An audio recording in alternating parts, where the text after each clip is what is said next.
Mahavir ITI YouTube channel में आपका स्वागत है।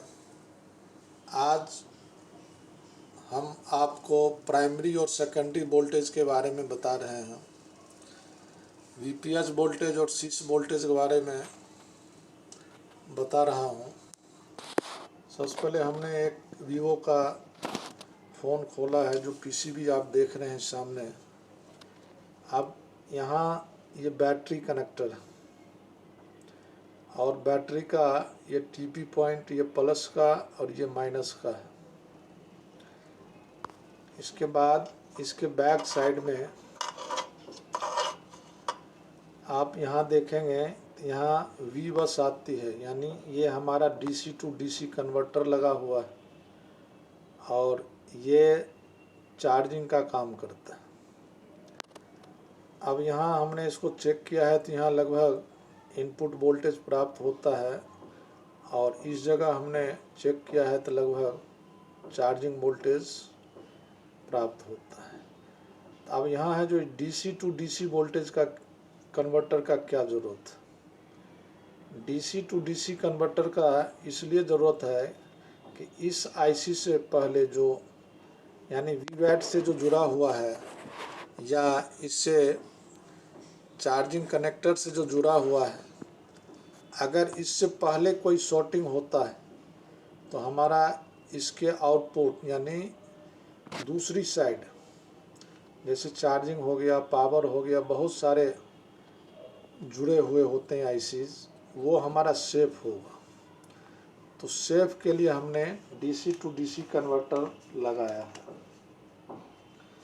यानी बैटरी कनेक्टर प्लस से DC टू DC IC तक शॉर्टिंग के बचाव VPH तक नहीं करेगा और VPH से कहीं शॉर्टिंग है तो बैटरी तक नहीं आएगा, जिससे कभी कभी बैटरी से आग लग जाती है और फ़ोन में यानी फ़ोन पूरा जल जाता है, कपड़े में भी आग लग जाती है, बहुतों बार ऐसा हुआ है। तो हमारा ये जो है बैटरी को सेफ रखना और फ़ोन को सेफ रखना, ये DC टू DC कन्वर्टर का काम होता है। अब इसमें क्या होता है, DC टू DC कन्वर्टर से VPH और सिस्टम वोल्टेज जो हमारे यानी अगर चार्जिंग IC लगा हुआ है तो उसके माध्यम से पावर IC को या डायरेक्ट पावर IC को भी प्राप्त होता है। तो VPH वोल्टेज आपको PFO, LED IC, sound IC, wifi, sensor, ऐसे बहुत सारे चीज़ हैं जिनको इनके माध्यम से प्राप्त होता है। तो जो इनपुट ये हो गया, इसको हम बोलेंगे प्राइमरी, और पावर IC के माध्यम से जो आउटपुट प्राप्त होता है, जैसे मान लो CPU को, रैम रोम को, LCD को, कैमरा को, सेंसर को, बहुत सारे ऐसे हैं जो आप सर्किट देखेंगे तो उसमें आपको क्लियर पता चलेगा। तो वो हमारा सेकेंडरी वोल्टेज होता है। अब ये है कि अगर VPH आपका शॉर्टिंग होगा तो हमारा फ़ोन डेड हो जाएगा और अगर कहीं लीकेज होता है तो बैटरी का कंजप्शन ज़्यादा हो जाती है। तो आइए हम आपको बोर्ड पे अब समझाते हैं। यहाँ देखो, ये हमारा बैटरी कनेक्टर, इसके बाद ये हमारा DC टू DC कन्वर्टर हो गया और यहाँ चार्जिंग कनेक्टर लगा हुआ जो चार्जिंग के माध्यम से इसको सप्लाई मिलेगा।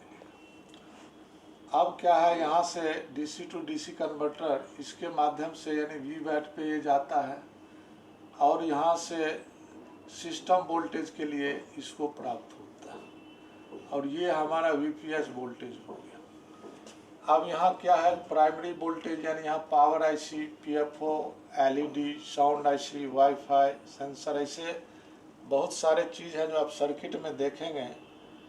तो इसके माध्यम से जो सप्लाई जाती है ये हमारा प्राइमरी वोल्टेज हो गया और पावर IC से जो आउटपुट हो करके, जैसे CPU, RAM ROM, LCD, sensor, audio, जहाँ जहाँ भी ये पावर IC के माध्यम से जाएगा, ये सेकेंडरी वोल्टेज हो गया।